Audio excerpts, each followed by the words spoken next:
오늘 은혜를 나눌 말씀 보겠습니다. 창세기 17장 9절에서 22절까지 말씀입니다.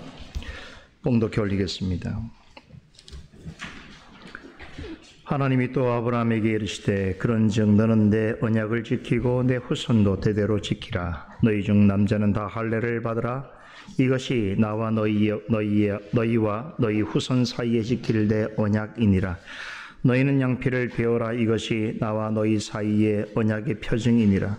되도록 남자는 집에서 난 자나 혹은 너희 자손이 아니요 이방 사람에게서 돈으로 산 자를 물어하고 난지 8일 만에 할례를 받을 것이라. 너희 집에서 난 자든지 너희 돈으로 산 자든지 할례를 받아야 하리니 이에 내 언약이 너희 사례에 있어 영원한 언약이 되려니와 할례를 받지 아니한 남자 곧 그 양피를 베지 아니한 자는 백성 중에서 끊어지리니 그가 내 언약을 배반하였음이니라. 하나님이 또 아브라함에게 이르시되 내 아내 사레는 이름을 사레라 하지 말고 그 이름을 사라라 하라. 내가 그에게 복을 주어 그로 내게 아들을 낳아 주게 하며 내가 그에게 복을 주어 그로 열국의 어미가 되게 하리니 민족의 열왕이 그에게서 나리라. 아브라함이 엎드리어 웃으며 심중에 이르되 100세 된 사람이 어찌 자식을 낳을까? 사라는 90세니 어찌 생산하리요 하고 아브라함이 이에 하나님께 고하되 이스마엘이나 하나님 앞에 살기를 원하나이다. 하나님이 가라사대 아니라 내 아내 사라가 정녕 내 아들을 낳으리니 너는 그 이름을 이삭이라 하라. 내가 그와 내 언약을 세우리니 그의 후손에게 영원한 언약이 되리라. 이스마엘에게 이르러는 내가 내 말을 들었나니 내가 그에게 복을 주어 생육이 중다하여 그로 크게 번성케 할지라. 그가 12방백을 낳으리니 내가 그로 큰 나라가 되게 하려니와 내 언약은 내가 명년 이 기한에 사라가 내게 낳을 이삭과 세우리라. 하나님이 아브람과 말씀을 마치시고 그를 떠나 올라가셨더라. 아멘.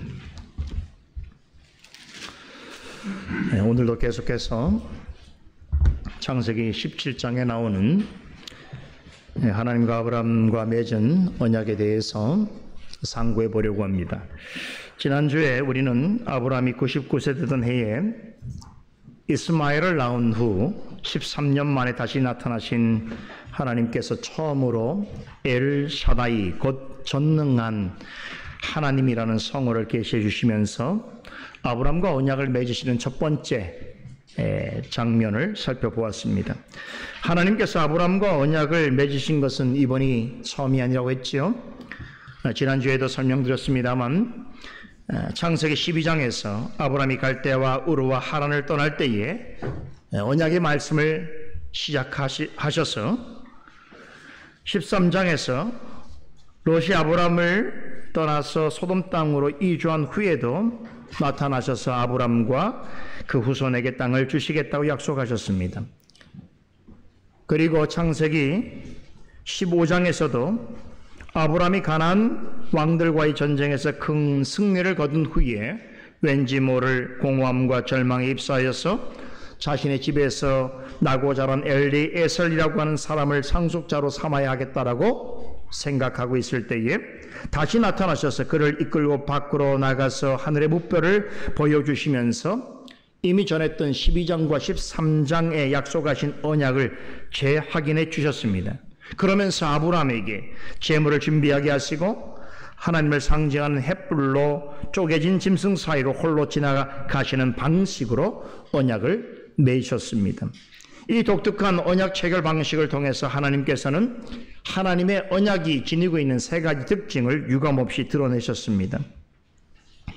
이 세 가지 특징에 대해서는 지난주에 말씀을 드렸죠. 기억나시죠? 간단하게 정리해 보겠습니다. 첫째는 하나님의 언약은 단독적이고 일방적이라는 것입니다. 즉 처음부터 끝까지 언약을 주도하시고 이루어 가시는 분이 하나님이시다라는 것이지요. 둘째는 하나님의 언약은 영원합니다. 왜 그렇습니까? 이 언약을 주도하시고 이루어 가시는 하나님께서 영원불멸하신 분이시기 때문이지요.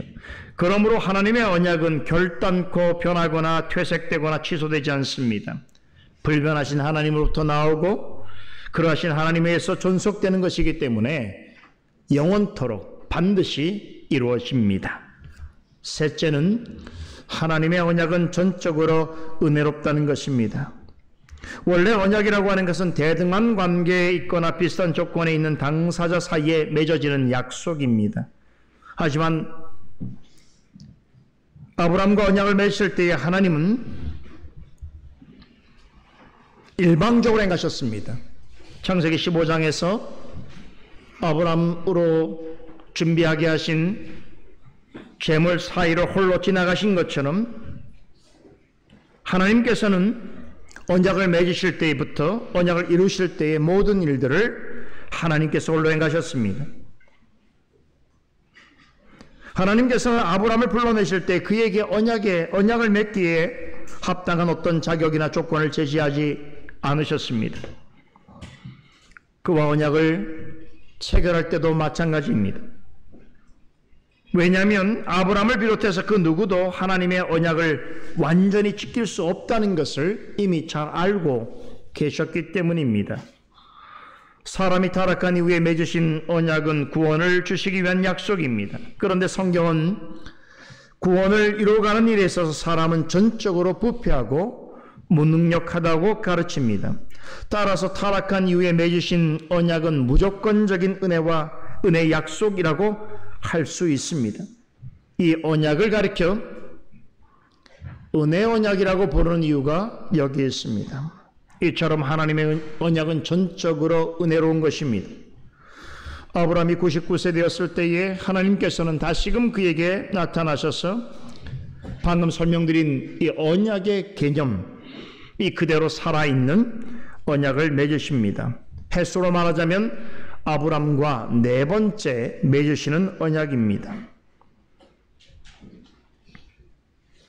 지금까지 하나님께서 아브라함과 맺으신 언약에 대해서 관심 있게 살펴보고 또 전해드린 강서를 귀담아 들은 분이라고 한다면 창세기 17장의 언약은 전혀 완전히 새로운 것이 아니며 이전에 아브라함과 맺으신 언약을 재확인하는 것이고 나아가서 언약에 담긴 의미를 좀 더 구체화하시고 확장시켜 가시는 것이라는 것을 알 수 있을 것입니다.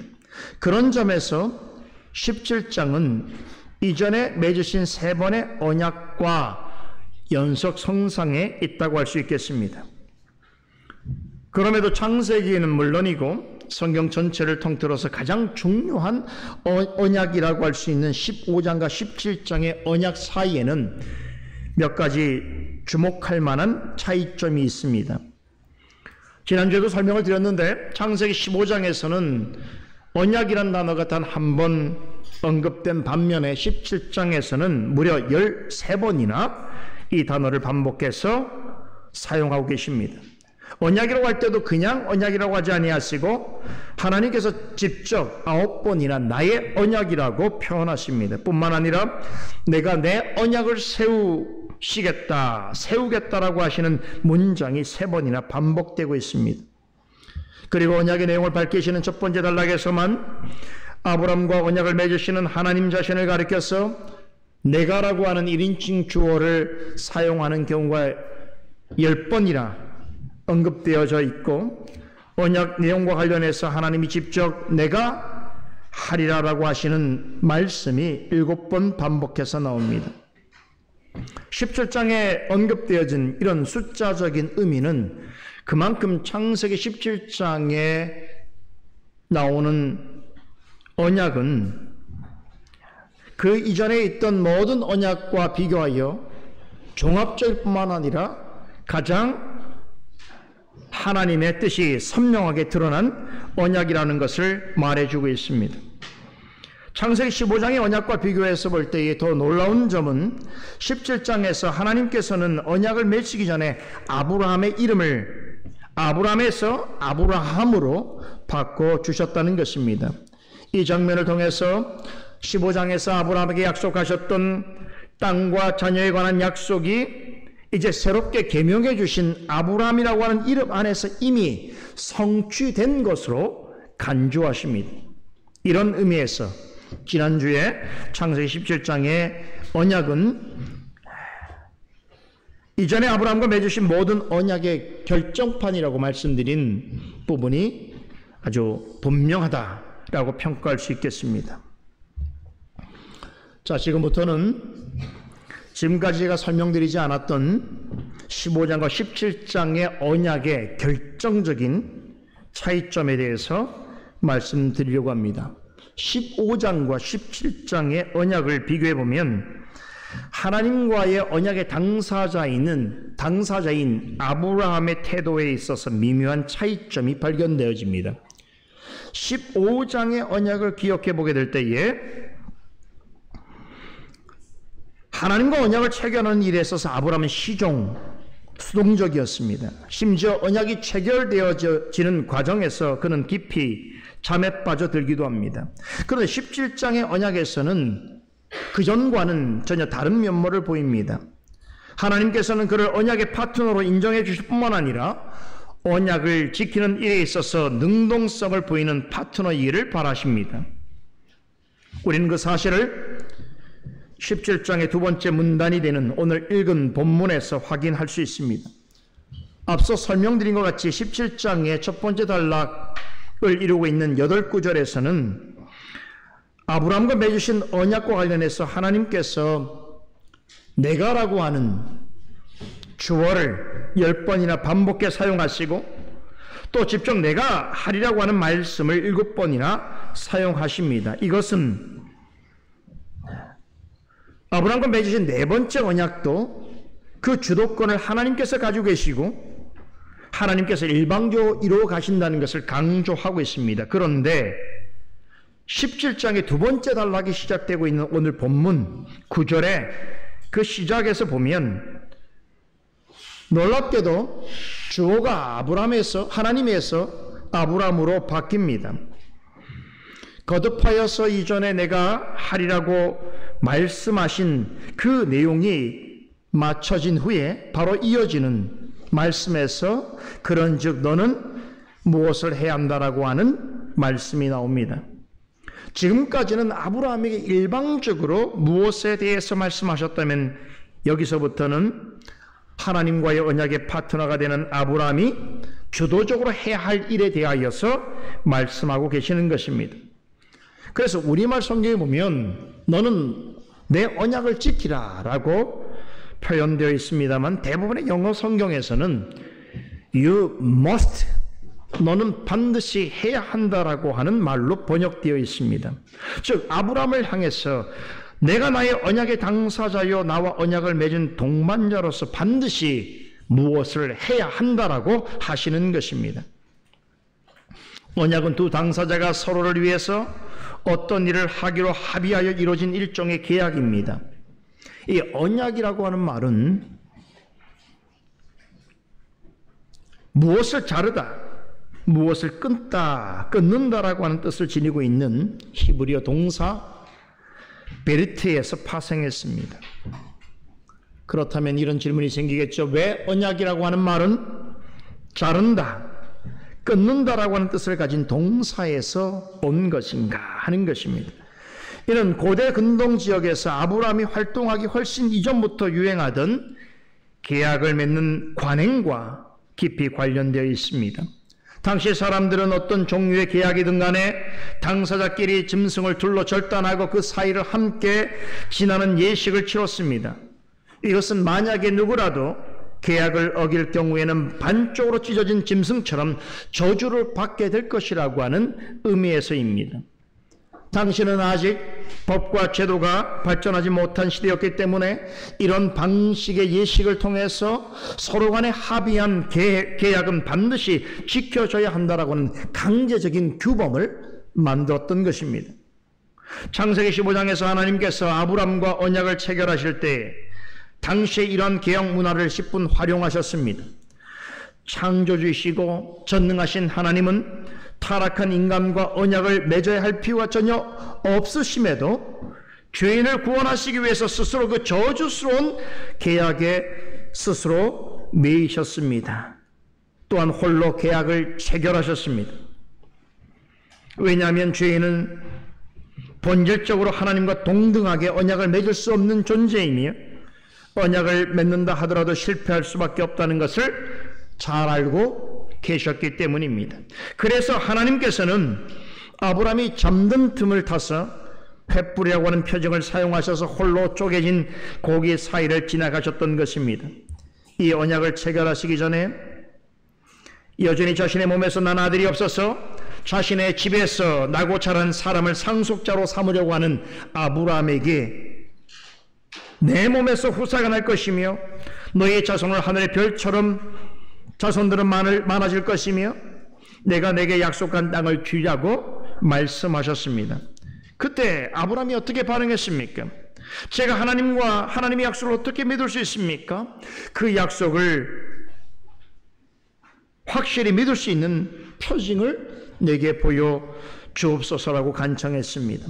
이 하나님께서는 당시 고동 근동에서 계약을 체결하는 방식을 따라서 아브라함에게 제물로 드릴 짐승을 준비하게 하신 후에 그것을 반으로 쪼갠 상태에서 기다리게 하셨습니다.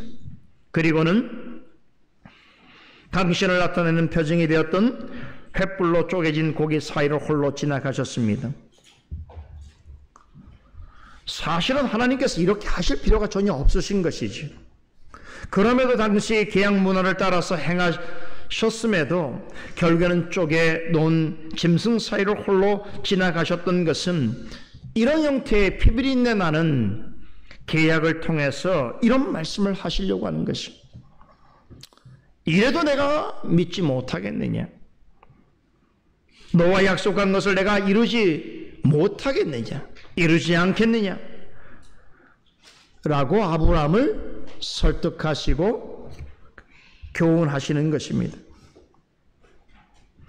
굳이 하나님께서는 아브라함에게 이런 방식을 취할 필요가 없음에도 불구하고 아브라함이 이해를 해야 되기 때문에 하나님의 언약의 성격과 의미를 아브라함이 수용해야 되기 때문에 아브라함이 잘 알고 있는 당시에 고대 근동에 계약하는 문화와 그 방식을 통해서 그에게 하나님의 언약을 나타내시고, 그럼에도 불구하고 당시 관행대로 두 당사자가 쪼개는 제물 사이를 걷지 아니하시고 오직 하나님만이 횃불로서 그 사이를 홀로 지나시면서 내가 너에게 약속한 모든 것들을 반드시 내가 이룰 것이라고 하는 것을, 그 하나님의 의지와 뜻을 드러내셨습니다. 그러나 하나님께서는 그런 저주스럽고 또 파괴적인 제물의 양식에 자신을 스스로 매이시면서 또한 그 저주스러운 계약에 자신이 짊어지시면서 장차 죄인을 구원할 방식은 오직 하나님께서 자신을 낮추시고 피를 흘리시고 대신 죽으시는 방법 외에는 죄인이 구원받을 길이 없다는 것을 이미 창세기 15장에 이 계약을 통하여 선명하게 드러내셨습니다. 바로 이런 점에서 창세기 15장의 언약은 일방적이면서 영원하며 은혜로운 것입니다.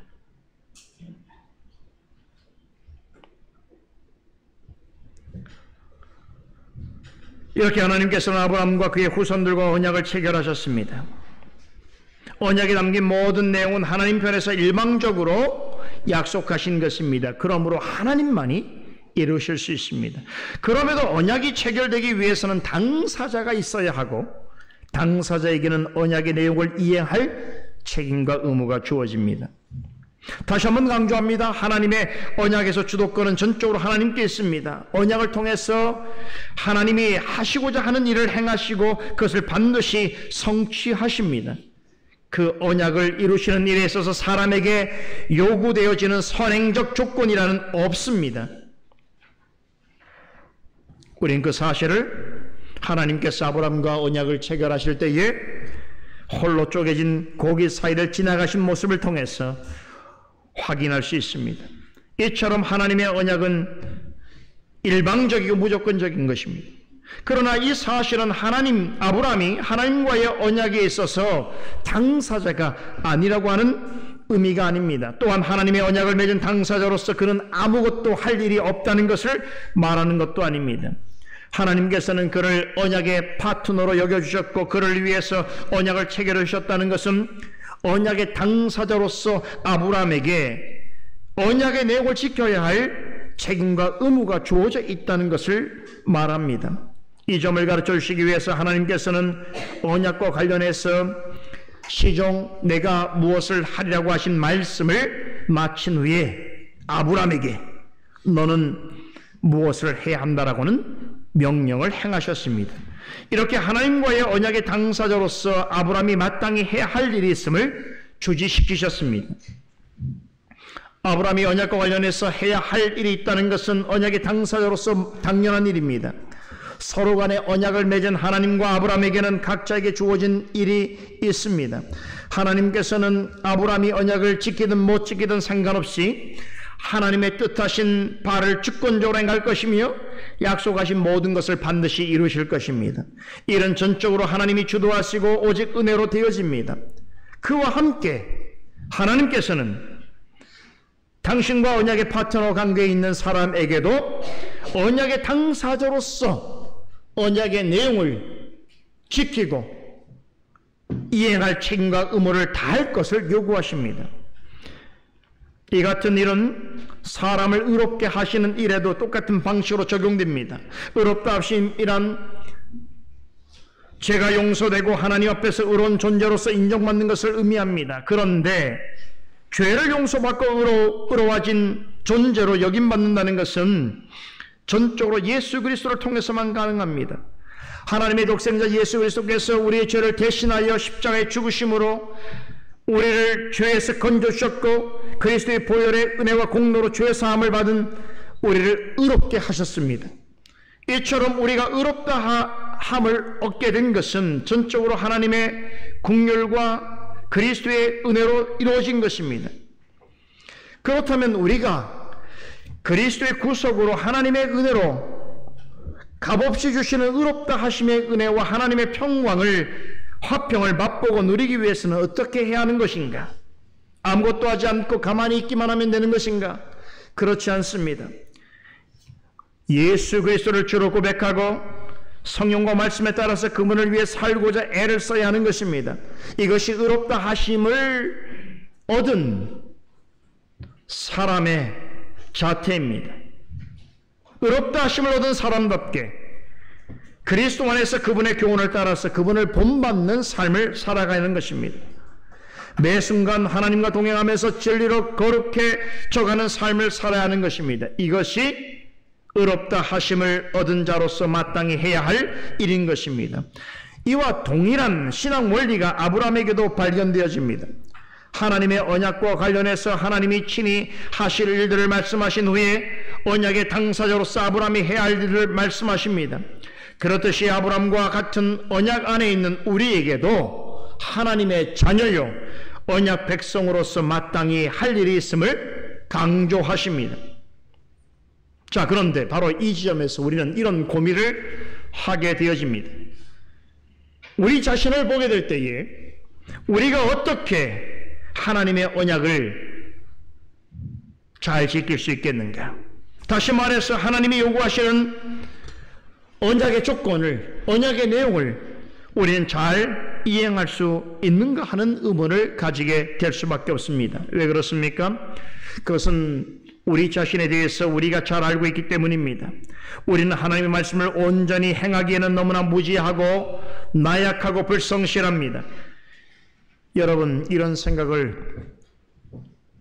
아브라함이 하지 않았을까요? 아마 그도 비슷한 생각을 하였을 것입니다. 99세의 아브라함은 거의 모든 면에서 한계 상황에 다다라 있었습니다. 많은 사람의 아버지라고 하는 뜻의 이름을 가진 것과는 달리 86세가 되기 이전까지 그는 자녀 한 명도 없었습니다. 86세가 되던 해에 인간적인 방법을 통해서 겨우 아들 하나를 얻게 되었을 뿐입니다. 이것은 많은 사람의 아버지라는 뜻의 이름을 가진 아브람에게 있어서 큰 약점이 되었을 것입니다. 그의 이름 뜻을 기억하고 있는 많은 사람들로부터 웃음거리가 되었을 것입니다. 그런 중에 점점 세월이 흘러서 이제는 자녀를 낳을 수 있는 기대조차 할 수 없는 나이가 되었습니다. 사도 바울의 평가에 따르면 아브라함이 100세가 되었을 때에 그와 그의 아내의 몸은 죽은 것이나 다를 바가 없는 지경에 이르게 되었습니다. 그런데 그런 상태에 있을 때에 하나님으로부터 너는 반드시 해야만 한다라고 하는 말씀을 듣게 된 것입니다.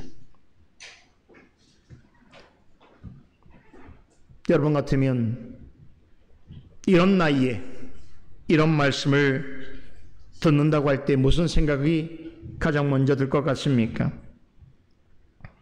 하나님, 지금에 와서 왜 이런 말씀을 하십니까? 지금보다 젊고 활기가 있을 때는 아무 말씀도 하지 않으시다가 이스마엘을 낳은 후 13년이나 침묵하시더니 지금 저는 내 자신에 대하여 내 아내에 대해서 아무런 기대와 소망조차 가질 수 없는 그런 노구를 이끌고 있는 죽은 몸이나 다를 바 없는 인생인데 지금 나타나셔서 이제 내가 무엇을 해야만 한다라고 하시니 도대체 어찌된 일입니까? 라고 하는 반문을 갖지 않았을까요? 아브라함은 서 있기조차 힘든 나이가 되었습니다. 이런 사람이 무엇을 더 할 수 있으며 무슨 일을 새롭게 할 수 있단 말입니까? 그러나 13년 만에 다시 나타나신 하나님은 99세가 된 아브라함에게 언약에 대하여 말씀하시면서 너는 해야 할 일이 있고 반드시 그 일을 해야만 한다라고 명하셨습니다. 그렇다면 하나님께서 아브라함에게 해야 한다라고 말씀하신 일은 무엇인가? 그것은 본질적으로 하나님의 약속을 이루시는 일입니다. 육체적이나 세속적인 일이 아닙니다. 하나님께서 기뻐하시는 일입니다. 곧 영적인 일입니다. 하지만 죽은 자와 방불한 상태에 있는 아브라함이 이 일을 어떻게 감당할 수 있겠습니까? 우리는 그 답을 아브라함에게 언약을 지키라고 명하시기 전에 하나님께서 그에게 행하셨던 일에서 찾게 됩니다. 여러분, 하나님께서 이 말씀을 하시기 전에 아브라함에게 무슨 일을 행하셨습니까? 그의 이름을 바꿔주셨습니다. 99세까지 아브라함은 그의 육신의 아버지가 지어준 아브람이라고 하는 이름으로 살아왔습니다. 지난주에 설명드렸듯이 아브라함은 많은 사람의 아버지라는 뜻으로 자신의 자식의 출세와 성공을 간절히 바라는 그의 아버지 데라의 욕망이 투영된 이름입니다. 하지만 하나님께서는 그 이름 대신에 이제 열국의 아버지 곧 여러 민족의 조상이라고 하는 의미를 가진 아브라함이라고 하는 새 이름을 지어주셨습니다. 그런데 철자상으로 보자면 아브라함에서 아브라함으로의 변화는 너무나 단순하고 미미합니다. 아브라함이라고 하는 말에서 히브리 알파벳 해라고 하는 한 단어를 더한 것에 불과합니다. 하지만 이런 아브라함이라고 하는 이름으로의 변화에는 놀라운 영적인 의미가 내포되어 있습니다. 그 가진 기존의 이름에 히브리 알파벳 해자 하나를 추가함으로써 육신에 속한 육신에 속한 사람이 아니라 하나님의 영에 속한 사람으로의 변화되었다라고 하는 사실을 나타내셨습니다. 이것은 지난주에도 말씀드린 것처럼 마치 하나님께서 아담을 창조하실 때에 먼저 흙으로 그를 지으시고 그 코에 생기를 불어넣으실 때에 그가 살아있는 영혼을 가진 존재가 되었던 것 같은 그러한 일이 아브라함의 이름을 변화시키는 과정에서 반복적으로 나타났습니다. 육신의 아버지가 지어준 아브라함이라고 하는 이름은 육에 속한 사람을 뜻합니다. 물론 아브라함은 이름을 개명하기 전에도 하나님의 영이 그와 함께 계셨습니다. 그를 갈대아 우르에서 말씀을 통해서 불러내신 분은 성령이십니다. 그 후에도 아브라함은 계속해서 성령의 도우심과 인도하심 가운데 살아왔습니다. 하지만 그는 성령의 은혜 지배 가운데 있으면서도 옛사람의 성품을 완전히 청산하지 못했습니다. 사도 바울의 설명을 빌리자면 그리스도 안에서 성령으로 말미암아 거듭났음에도 불구하고 여전히 죄와 자신에 대하여 십자가에 못 박지 않은 사람처럼 살아왔던 것입니다. 즉 세상의 정욕과 유혹의 욕심을 완전히 버리지 못한 채 있었습니다. 창세기 16장에서 아브라함이 사라의 몸종 하갈을 취해서 이스마엘을 낳은 일은 아브라함이 성령으로 거듭났음에도 불구하고 영적으로 옛사람을 완전히 벗어버리지 못했다라고 하는 것을 나타내는 강력한 증거입니다. 그런데 그가 99세 되었을 때에 개인적으로나 사회적으로나 육체적으로 자신에 대하여 아무런 소망을 갖지 못하고 있을 때에, 다시 말해서 이전에 가졌던 인간적인 성공과 세상적인 명성에 대한 기대를 완전히 내려놓고 오직 믿음으로 하나님을 바라고 의지할 수밖에 없게 되었을 때에 하나님께서 그의 이름을 아브라함에서 아브라함으로 바꿔주셨습니다. 이것은 육신의 사람으로 살아가던 그에게 하나님의 영의 숨결을 불어넣으신 것입니다. 지금까지 사용해 오던 기존의 이름에 하나님의 숨 또는 하나님의 영을 더하여 주심으로 많은 사람의 아버지라는 뜻의 아브라함에서 이제부터는 열방의 아버지라고 하는 뜻의 아브라함이라고 하는 새 이름을 갖게 해주셨습니다. 이 이름은 창세기 17장에서 하나님과 아브라함의 언약의 가장 핵심적인 상징이 되어지는 이 할례가 가지고 있는 영적인 의미를 잘 드러내주고 있습니다. 구약의 할례는 신약 시대에 가서는 세례로 대체되었습니다. 영적인 면에서 보자면 할례와 세례는 동일한 의미를 지니고 있습니다. 그리스도 안에서 새롭게 얻은 새 생명의 탄생과 관련되어 있습니다. 이처럼 중대한 의미를 가지고 있는 할례와 세례에 관해서는 제가 다음 시간에 여러분과 함께 깊이 살펴볼 생각입니다. 아무튼 신약적인 관점에서 본다면 아브라함에서 아브라함으로의 이름이 바뀌어지게 된 것은 영적인 거듭남을 의미합니다. 예수님께서 니고데모에게 물과 성령으로 거듭나지 않고는 하나님 나라에 들어갈 수 없고 그 나라를 볼 수 없다고 하셨습니다. 영적으로 거듭난 사람만이 하나님 나라의 백성이 되는 것이고 영생 얻는 구원을 받을 수 있습니다. 이에 대해서 바울은 디도서 3장 5절에서 이 영적 거듭남의 원인에 대해서 다음과 같이 설명합니다. 들어보세요.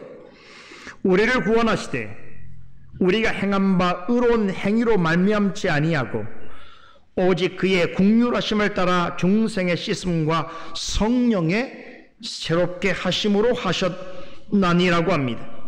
영적 거듭남은 사람의 행위로 되어지는 것이 아니라 오직 하나님의 긍휼하심으로 인한 중생의 씻음과 성령의 새롭게 하시는 역사에 의해서만 되어진다는 것입니다.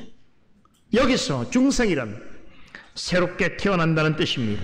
그럼 누구에 의해서 새롭게 태어나게 되는 것인가? 바로 성령에 의해서입니다. 성령께서 하나님의 숨을 혹은 하나님의 영을 불어 넣어주신 사람만이 그리스도 안에서 새 생명을 얻는 새 사람이 될 수 있습니다.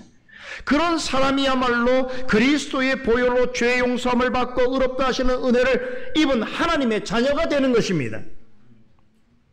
사도 바울은 갈라디아서 5장에서 하나님의 자녀된 자를 예수 그리스도의 사람이라고 부르면서 그 특징을 육체와 함께 육신의 정욕과 탐심을 십자가에 못 박았다라고 증거합니다.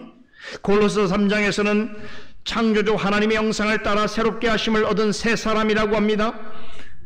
그러기에 비록 여전히 거듭났음에도 옛사람의 성품이 남아있을지라도 더는 죄와 사망 가운데 완전히 죽은 옛사람이 아니라 그리스도로 말미암아 새 생명을 얻은 하나님 앞에서는 새 사람인 것이며, 그러기에 옛사람을 벗어버리고 새 사람으로서 성령을 쫓아 살아가게 되는 것이고 하나님을 아는 지식에까지 자라나게 되는 것이며, 그리스도의 제자로서 자기를 부인하고 십자가를 달게 지고 의와 진리의 길로 나아갈 수 있게 되는 것입니다.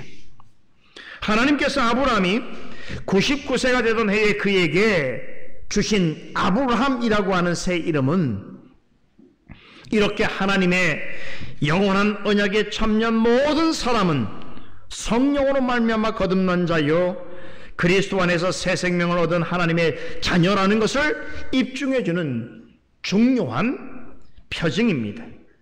그러므로 아브라함의 하나님과 같은 하나님을 믿고 따르는 사람이라면 믿음으로 말미암은 아브라함의 자손이라고 할 때에 그런 사람 역시 아브라함처럼 하나님의 영으로 새로운 생명을 얻은 자요 그리스도의 보혈의 능력과 공로로 죄 씻음을 받은 하나님의 자녀인 것입니다.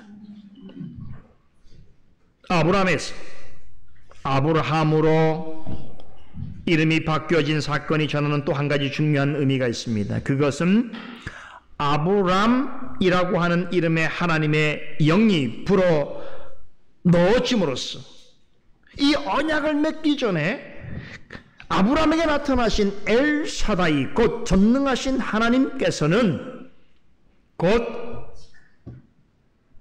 하나님의 영으로 새로운 생명을 얻은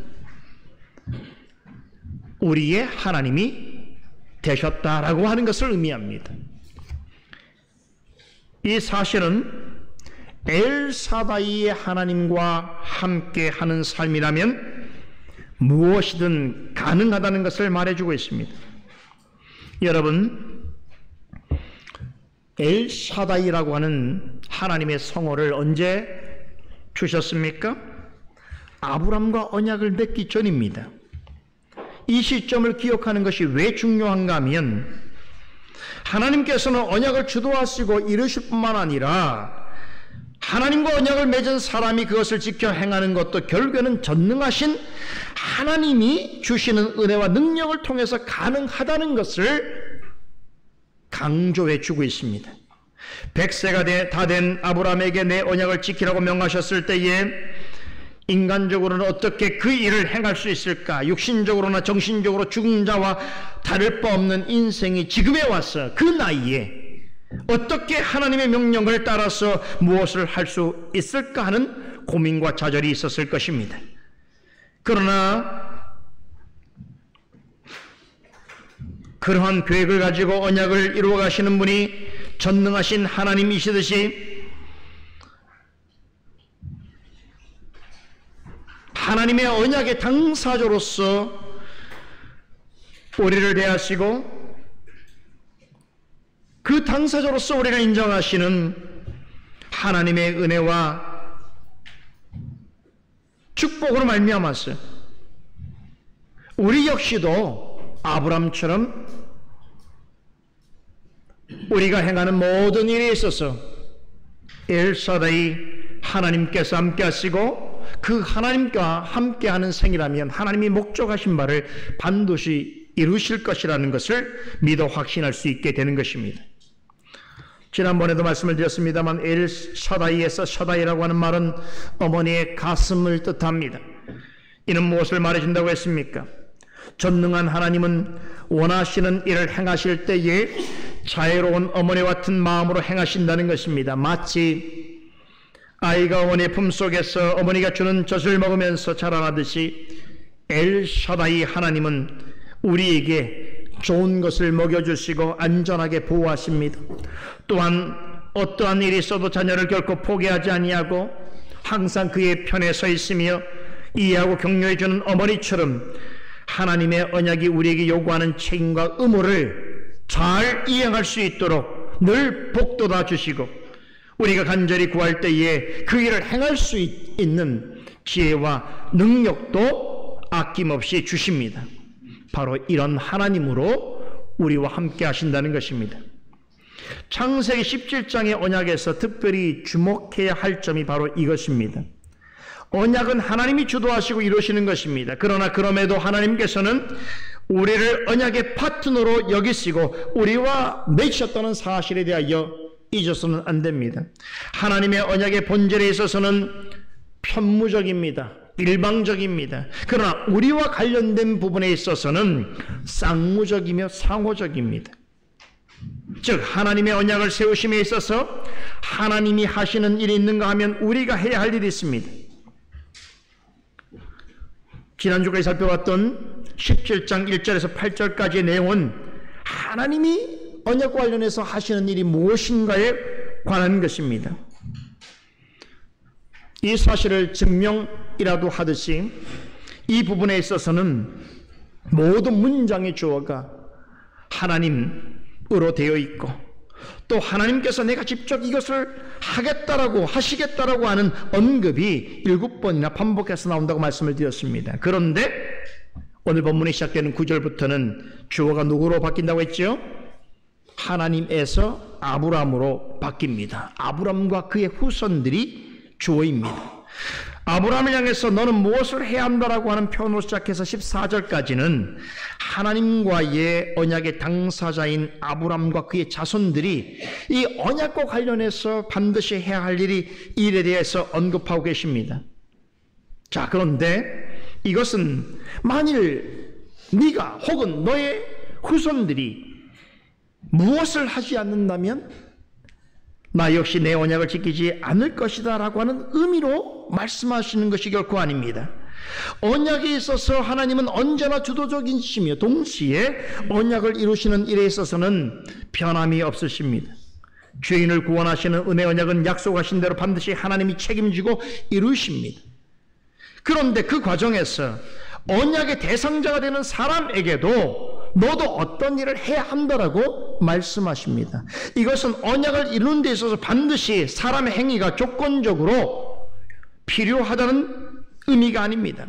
우리가 창세기 15장의 언약에서 횃불이라는 표적을 통해서 홀로 쪼개진 고기 사이를 지나가신 하나님의 그 언약의 역사를 통해서 하나님께서는 언약을 일방적으로 세우시고 이루신다는 것을 이미 배웠습니다. 그럼에도 언약의 대상이 되는 사람에게 무엇을 하라고 명하시는 것은 무엇을 강조하기 위함인가? 그것은 그로 하여금 하나님의 언약에 속하여 있는 하나님의 자녀라는 것을 확신하게 하시고 하나님의 언약을 통해서 약속하신 신령한 은혜와 하늘의 축복에 적극적으로 참여하게 하시기 위해서입니다. 그러나 이것은 본질적으로 영적인 일이어서 부패한 사람의 생각과 힘으로는 행할 수 없습니다. 하나님의 언약의 파트너로서 행해야 하는 사람의 목 역시 하나님의 간섭하심과 도우심으로만 가능합니다. 하나님께서 이 언약을 맺으시기 전에 아브람이라고 하는 이름을 개명해 주신 이유가 여기에 있습니다. 아브람이라고 하는 이름에 하나님의 숨을 혹은 하나님의 영을 더하여 주심으로 아브람이라고 하는 새 이름을 얻게 된 그를 통해서 전능하신 하나님께서 함께 하시면 육신적으로 죽은 자와 같을지라도 그런 사람을 통하여 얼마든지 하나님이 계획하시고 기뻐하시는 일들을 행하시고 반드시 그 약속을 이루실 것이라는 것을 일깨워 주셨던 것입니다. 이 사실을 깨닫기 전까지 아브람은 다시 말해서 그가 아브람으로 있었을 때에 그는 여러 차례 자신과 아내에 대해서 절망하고 낙심했습니다.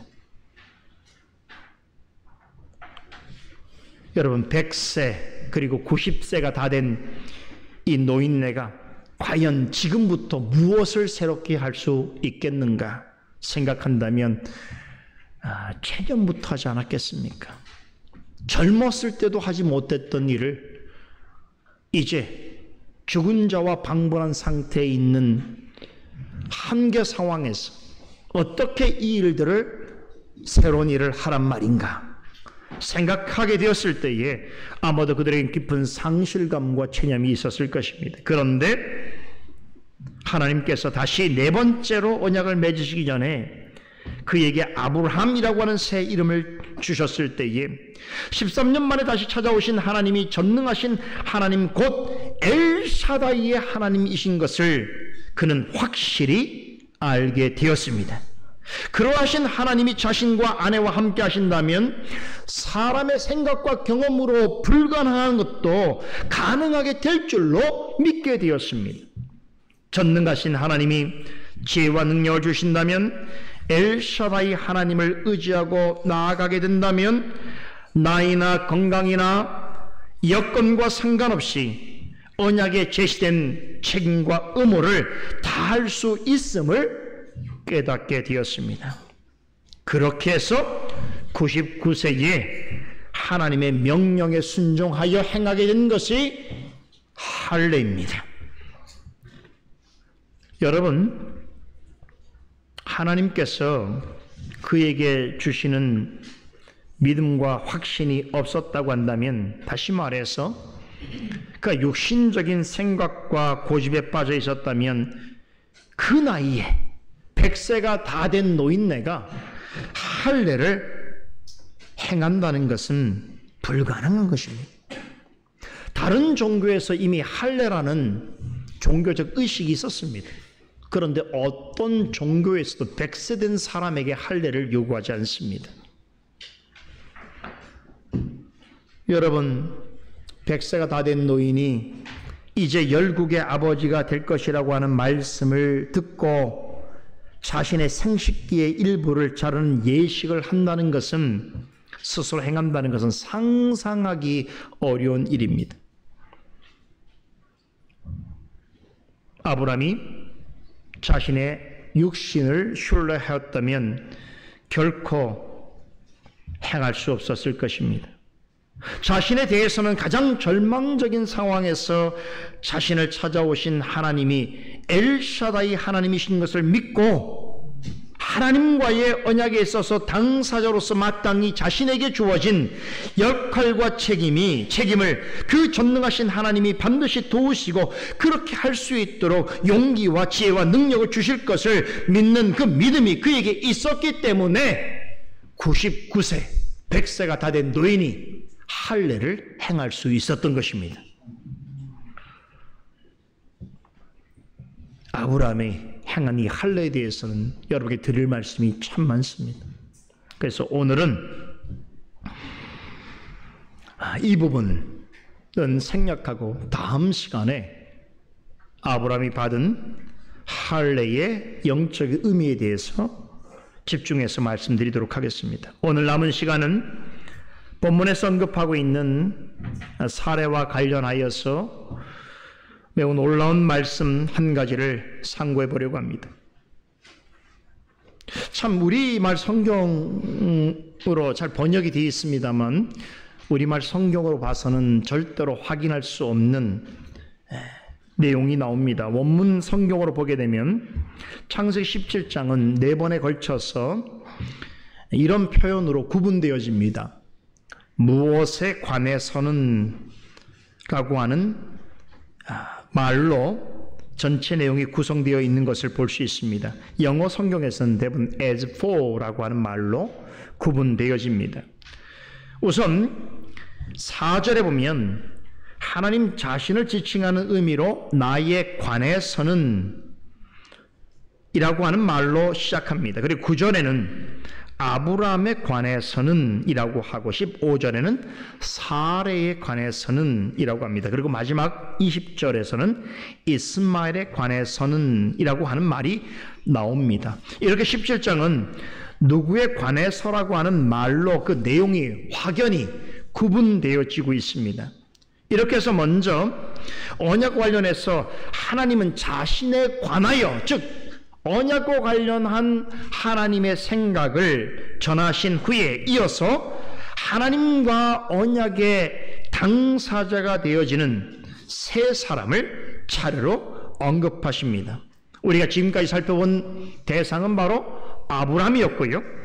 그리고 이어지는 15절에서 19절의 두 번째 언약의 대상자로 지목되는 사람이 나오죠. 누굽니까? 바로 아브라함의 아내 사레입니다. 그런데 이 대목에서 우리는 한 가지 흥미로운 사건을 발견하게 됩니다. 하나님께서 아브라함의 이름을 바꿔주신 것처럼 그의 아내 사레의 이름도 바꿔주십니다. 모세는 이에 관해서 본문 15절 16절에 다음과 같이 전합니다. 하나님이 또 아브라함에게 이르시되 내 아내 사레는 이름을 사레라 하지 말고 그 이름을 사라라 하라.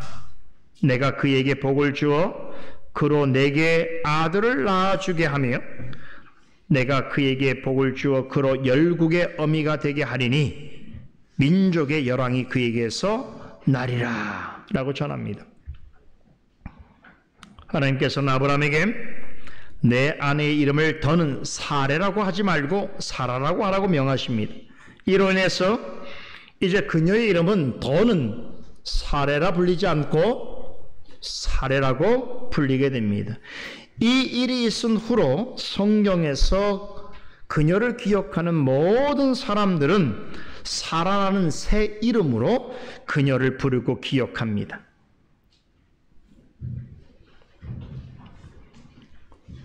아브라함의 본 이름이 아브람이었던 것처럼 사라의 본명은 사레였습니다. 그런데 아브람에서 아브라함으로 그의 이름을 바꿔주신 것처럼 사레에서 사라라고 그의 이름을 바꿔주셨습니다. 자, 여기서 그의 전 이름이 되는 사레라고 하는 이름의 뜻이 무엇인가 생각해 볼 필요가 있습니다.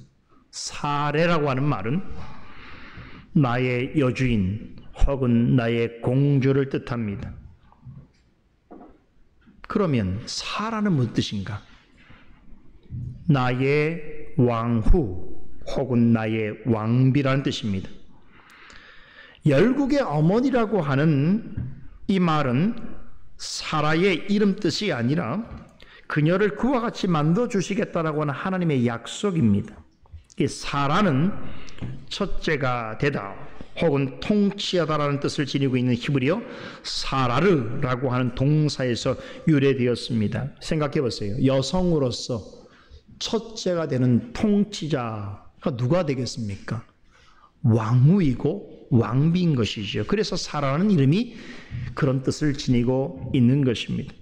그렇다면 그녀의 이름이 사레에서 사라로 바뀐 그것은 무엇을 의미하는가?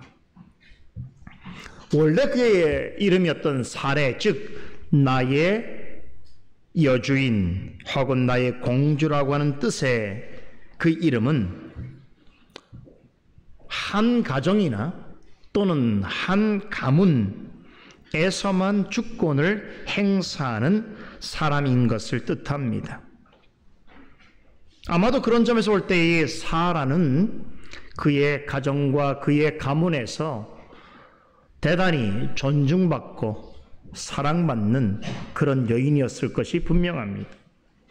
그런데 나의 왕후라고 하는 뜻의 사라는 그 영향력이 한 가정이나 한 집안에만이 아니고 온 나라 모든 백성에게 미칠 뿐만 아니라 장차 그녀를 통해서 수많은 왕들과 왕족들이 탄생하게 될 것을 예고하고 있습니다.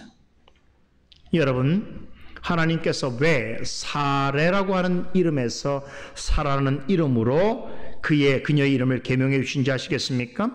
사레는 한 가정 혹은 한 가문에 국한된 이름이라고 한다면 하나님께서 지으신 사라는 매우 언약적인 의미를 가지고 있는 이름입니다.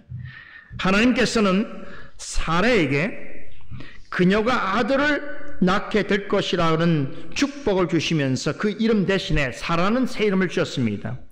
이 이름은 아브라함이 아들을 얻게 될 것이라고 하는 약속의 증표이기도 합니다. 아브라함과 사라에게 복을 주시면서 약속하신 그들이 낳을 아들이 누구라고 했습니까? 아브라함이 100세 때 그리고 사라가 90세 때 낳은 이삭입니다. 하나님께서는 그 아들과 그 자손들을 통해서 그녀를 온 민족의 어머니가 되게 하시겠다고 약속하셨습니다.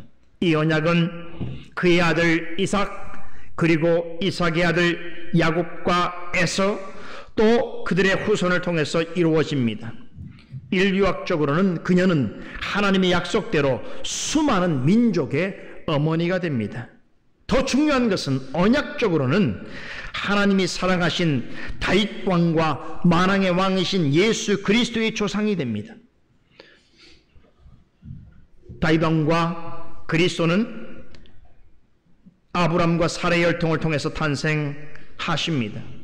왕후라고 하는 이름 뜻답게 그녀를 통해서 만왕의 왕이신 그리스도를 비롯해서 고귀한 왕들이 출현하게 됩니다. 나아가서 그녀는 왕같은 제사장이라고 불리는 모든 구원받은 이방인들의 어머니가 되기도 합니다. 이로써 하나님께서 아브라함을 통해서 그녀에게 약속하신 언약은 역사를 통해서 완벽하게 실현되어지고 이루어집니다.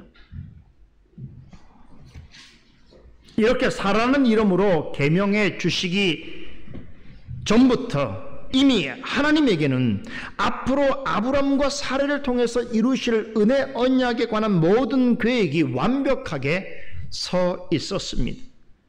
그녀의 이름을 나의 왕후라는 뜻의 이름으로 바꿔주신 것은 결코 우연한 일이 아닙니다. 하나님께서 아브람과 사라에게 약속하신 언약을 통해서 만왕의 왕이신 그리스도가 참된 구원자로 오시게 될 것과 그리스도 안에서 구원받기로 예정된 하나님의 자녀들이 아브라함에게 약속하셨던 것처럼 하늘의 무별과 땅의 티끌처럼 많아질 것에 대하여 그런 하나님의 언약이 반드시 성취될 것이라고 하는 예언이 아브람과 사라라고 하는 새 이름 안에 이미 내포되어 있는 것입니다. 사람의 이름 하나도 가볍게 여기지 아니하시는 하나님이십니다. 하나님이 지어주신 이름이기 때문에 그 이름에는 하나님께서 창세전에 그들을 통해서 이루시겠다 약속하신 모든 언약을 그들의 생을 통하여 그들에게 주신 약속을 통하여 반드시 이루고야 마시겠다라고 하는 하나님의 뜻과 의지가 선명하게 반영되어 있는 것입니다. 그녀의 이름과 관련해서 한 가지 더욱 놀라운 사실을 말씀드립니다. 사라라는 이름 역시 아브라함의 이름처럼 동일한 역사로 만들어졌습니다. 아브라함이라고 하는 이름이 아브람이라고 하는 이름에 하나님의 숨 또는 하나님의 영을 의미하는 히브리 알파벳 해라고 하는 단어가 첨가되어진 것이라고 말씀드렸는데 사라도 동일한 방식으로 지어진 이름입니다. 사레에서 사라의 변화는 알파벳 한자 해가 덧붙여진 것밖에 없습니다. 이것은 무엇을 의미합니까? 그녀의 이름 역시 아브람처럼 하나님께서 살아계신 영을 불어넣으심으로써 새 사람이 된 것을 의미하는 새 이름을 갖게 된 것입니다. 이로써 사라 또한 아브람처럼 하나님의 영으로 하나님과 연합한 자가 되었으며 또한 나아가 그리스도 안에서 성령으로 말미암아 새 생명을 얻은 구원받은 하나님의 자녀라는 것이 확증되었습니다. 세상의 종교에서는 여자와 여성을 홀대합니다. 그러나 언약의 하나님께서는 여자라고 해서 여성이라고 결코 무시하지 않으십니다. 하나님께서는 사라라는 이름을 통해서 그녀도 아브람과 동일하게 하나님 앞에서 새 존재가 되었다는 것을 선포하셨습니다. 아브라함이 열국의 아버지라면 사라는 열국의 어머니가 되게 하셨습니다. 누가 더 나은가요? 누가 더 높은가요? 왕이 높습니까? 왕과 높습니까? 아버지가 좋습니까? 어머니가 좋습니까? 라는 것과 같은 의문인 것이에요. 하나님의 창조 질서 안에서 남자와 여자는 직임과 역할이 다를 수 있어도 존재론적으로는 동일합니다. 남자와 여자는 여자는 남자의 배필이 되는 것이고 남자는 여자의 배필이 되는 것입니다. 그래서 둘이 하나가 되는 것이지요. 존재론적으로는 남자와 여자는 하나님 앞에서 동일하고 동등합니다. 남자든 여자든 누구든지 하나님의 자녀가 되는 것은 동일한 방식으로 되어지는 것입니다. 자기 행위로 되어지는 것이 아니라 오직 하나님의 국률과 오직 그리스도의 은혜로 되어지는 것입니다. 죄와 허물 가운데 죽었던 옛사람에서 그리스도 안에서 성령으로 말미암아 새 사람이 되는 변화되는 것 또한 하나님의 은혜와 능력으로서만 가능한 것입니다. 이 점을 가르쳐 주시기 위해서 하나님께서는 아브람과 사라는 새 이름에 동일하게 하나님의 숨을, 하나님의 영을 불어넣어 주셨습니다. 아브람과 사레라는 이름으로 살아온 그들의 삶과 신앙에 하나님의 영을 불어넣어 주심으로 하나님 앞에서 새로운 삶의 목적과 의미와 인생의 정체성을, 가치관을 가지고 살아가는 영적인 새 사람으로 만들어 주셨습니다. 그리스도 안에서 성령으로 거듭난 모든 사람은 영적으로 이와 같은 아브람과 사라의 경험을 공유하게 되어집니다. 하나님께서 당신의 영을 불어넣어 주심으로 아브람에서 아브라함으로, 사라에서 사라로 바꿔주신 것 같이 하나님의 공률하심과 그리스도의 보혈의 공로와 성령의 새롭게 하시는 은혜로 말미암아 우리도 하나님 안에서 아브람처럼 사라처럼 새로운 존재가 될 수 있게 해 주셨습니다.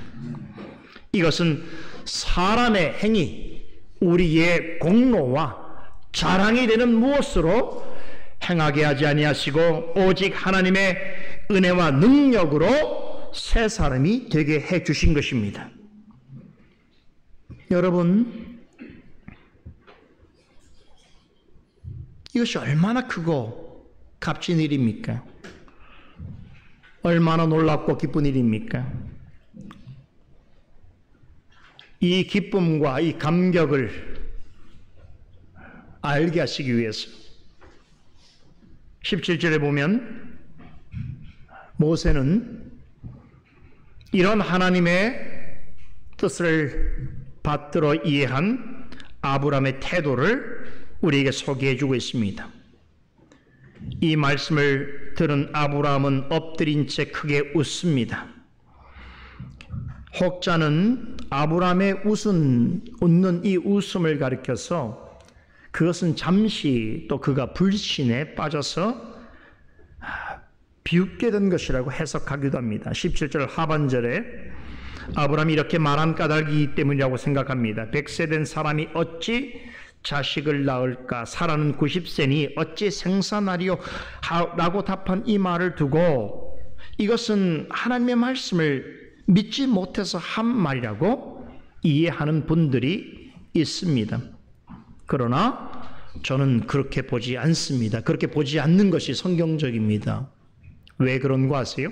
원문을 보면 이 표현은 우리말처럼 의심적으로 하는 말이 아니라 어떤 사실을 깨달은 것에 대한 감격적인 경탄의 의미로 하는 것입니다. 뿐만 아니라 한 가지 또 중요한, 제가 이렇게 말씀드릴 수 있는 성경적 근거는 성경 어디에서도 이 말에 대하여, 이 말씀에 대해서 아브라함이 웃은 일에 대해서 하나님께서 비난하신 적이 없어요. 한 번도 이것을 우습게 성경에서 취급한 적이 없습니다. 물론 18장에 가서는 그 안에 사례가 웃은 것에 대한 성경에서 그것에 대해서 비난합니다. 그러나 아브라함이 웃은 것은 결코 성경에서는 어떤 식으로든지 저평가하지 않습니다. 어떤 질책도 하지 않습니다. 그의 웃음은 이런 의미의 웃음입니다. 자신이 이제 100세가 다 됐는데 이런 죽은 자와 같은 노구를 가지고 죽음만 기다리고 있는 그런 상황 가운데 있는 자신에게 하나님께서 이전에 하셨던 약속을 한 번도 잊지 아니하시고 하나님이 기억해 주시고 마침내 전능하신 하나님께서 그 약속을 이루실 것이고 이루실 때가 되었다는 것을 깨닫게 된 그로서는 이 사실에 대하여 크게 기뻐하지 않을 수 없었던 것입니다. 그 하나님께서 이 사실을 100세 된 자신과 90세가 된 아내에게 알려주시고 확신시켜 주시기 위해서 엘샤다이 곧 전능하신 하나님으로서 나타나셨구나. 그리고 언약의 당사자인 나와 내 아내에게 이제 언약을 이루시고 지키라고 말씀하시고 있구나 라고 하는 사실을 깨달았을 때에 그 순간 그는 한없이 기쁘고 감사했을 것입니다. 그래서 웃은 것입니다. 아브라함이 웃는 것에 시비를 걸지 마세요. 태클을 걸지 마세요. 이런 웃음은 감격해서 웃는 것이 깨달음에서 얻는 것입니다. 웃는 웃음입니다. 하나님께서는 아브라함의 이 기쁨이 곧 자신의 기쁨이 된다는 것을 가르쳐 주시기 위해서 놀랍게도 아브라함과 사라 사이에 낳을 그 아들의 이름을 말씀하시고 그 이름의 뜻도 알려주셨어요. 그 아들이 누굽니까? 이삭이죠. 이삭의 뜻이 뭡니까? 그가 웃는다예요. 그가 웃는다라고 하는 뜻의 이삭이라는 이름을 하나님께서 지으셨어요. 무엇을 얘기하는 겁니까? 이제 하나님의 언약이 이루어진다는 것을 믿음으로 받아들이는 아브람과 사라에게 그들이 느끼는 기쁨과 감격은 하나님의 기쁨이라는 것을 나타내 보여주시기 위해서 그들 사이에 약속하신 아들이 탄생하게 될 때 그 아들의 이름을 그도 웃는다, 우리도 웃는다, 하나님 자신도 웃고 있다라고 하는 의미를 반영하는 이삭이라는 이름으로 지어주신 것입니다.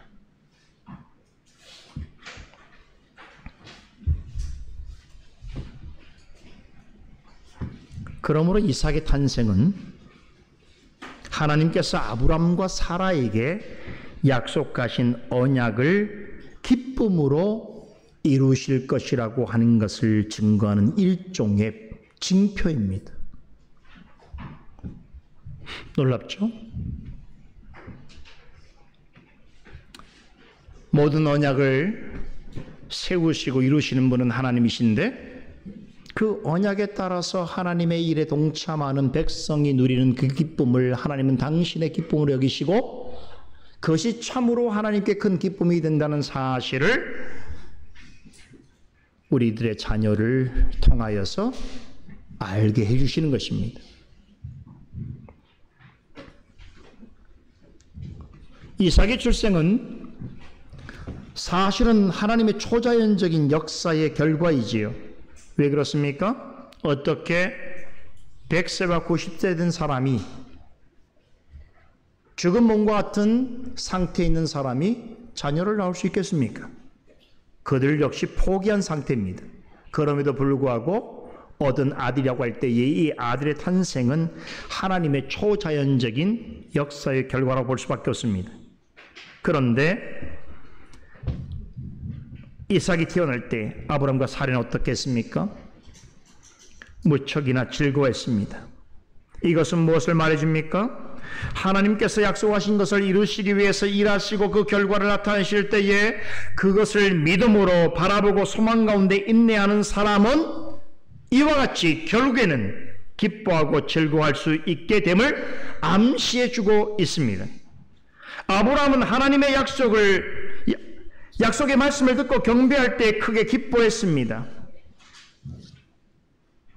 그렇다면 여러분과 저는 어떻게 해야 할까요? 여러분, 우리는 과거의 사람들에 비해서 보다 더 확실하고 명료한 진리의 말씀을 듣고 배우고 깨닫는 자리에 있습니다. 그 옛날에 아브라함과 사라가 아들을 주실 것이라고 하는 약속의 말씀을 듣고 기뻐했다고 한다면, 그들은 그 하나님의 약속이 부분적으로 이루어지는 것을 바라보면서도 하나님을 경배하며 기뻐했다면, 우리는 그들의 형편에 비하여 볼 때에 비교할 수 없이 좋은 상황 가운데 있습니다. 우리는 하나님 말씀을 통해서 하나님의 모든 언약이 명료하게 성취된 것을 판명하게 보고 듣고 배우는 위치에 있습니다. 그렇다면 어떻게 해야 될까요? 아브라함과 사라가 부분적으로 이루어진 언약의 내용을 바라보면서도 그토록 기뻐하는 마음으로 하나님을 경배하고 즐거워했다고 한다면, 우리는 이제 성경 말씀을 통하여 그 모든 사실의 진위와 하나님이 계획하시고 행하시는 모든 언약의 내용이 성취되었다는 것을 이제 지켜보고 있는, 확실하게 알게 되는 위치에 있다고 한다면 우리는 어떻게 해야 될까요? 그래서 사도 바울이 데살로니가 교회의 성도들에게 편지할 때에 이렇게 증거했던 것입니다. 사랑하는 성도들아, 항상 뭐예요? 기뻐하라. 쉬지 말고 기도하라. 성경 안 읽어요? 범사에 감사하라 라고 했던 거예요. 언약이 완전히 실현되지 않은 과정 가운데 있는 자들도 하나님께서 나타내시는 그 언약의 실체와 역사 앞에서 변명하지 아니하고 기뻐하며 하나님을 경배했다면, 그 모든 역사를 이룬 것을 바라보고 있는 우리는 어떻게 해야 되는가 하는 것이죠. 항상 기뻐하고 쉬지 말고 기도하며 범사에 감사해야 하는 것입니다. 이것이 그리스도 예수 안에서 하나님의 택하신 백성을 향한 하나님의 뜻입니다. 믿으십니까? 기도하겠습니다. 거룩하신 하나님, 오늘도 우리에게 창세기 본문을 통해서 참으로 귀한 교훈을 주시니 감사를 드리옵나이다. 이런 명료하고 판명하게 드러난 진리 앞에서 우리가 무엇을 아니라고 말할 수 있으며 어떤 의구심을 품을 수 있으리요. 핑계할 수 없이 명백하게 우리에게 주시는 성령의 교훈과 가르침 앞에서 이제 우리가 해야 될 것은 겸손히 하나님의 뜻을 행하며 그 뜻을 따라서 항상 기뻐하고 주의 뜻을 따라 쉬지 말고 기도하며 범사에 감사하는 삶이 되어야 할 것을 믿사옵나이다. 오 하나님, 그러한 믿음으로 엘샤다이 하나님, 전능한 하나님께서 우리와 함께 하시기에 비록 우리 자신은 연약하고 부족하여도 하나님께서 함께 하시면 우리에게 말씀하신 그 언약의 약속을 우리도 행할 수 있으며, 그러할 때에 그 언약을 통하여 약속하신 은혜와 축복의 자리로 우리를 초대하시고 그것을 마음껏 누리게 하시는 줄 아오니, 오 하나님, 그런 은혜 가운데 살아가는 하나님의 자녀가 되게 하여 주시옵소서. 감사드리며 예수 그리스도 이름으로 기도드리옵나이다. 아멘.